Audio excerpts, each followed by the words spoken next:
KONI Bali memutuskan tetap mengirim 6 atlet catur Bali yang sempat dicap indisipliner untuk berlaga di PON ke-19 di Jawa Barat. KONI Bali dan Percasi Bali sebelumnya ragu mengirim ke-6 pecatur tersebut lantaran tidak pernah mengikuti tes fisik dan berlatih.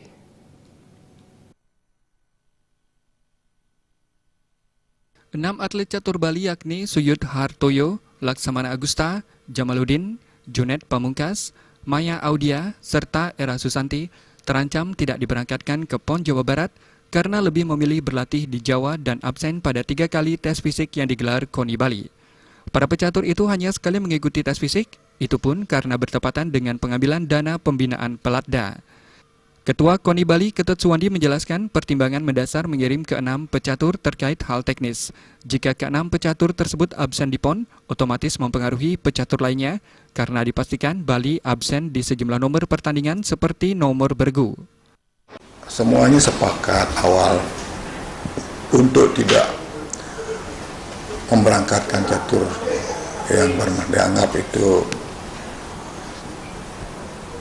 tidak pernah di sini itu ya.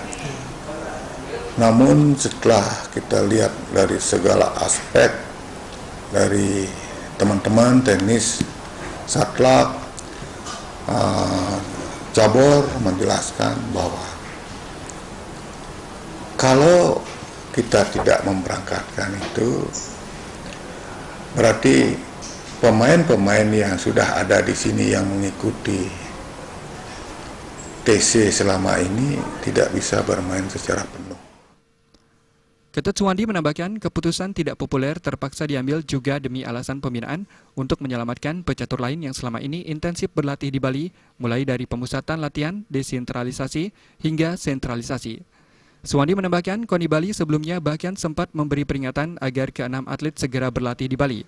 Hal ini dilakukan demi menjaga kekompakan serta memperbanyak sharing teknik antara pecatur. Ali Sidi dan Adi Setiawan, Bali TV.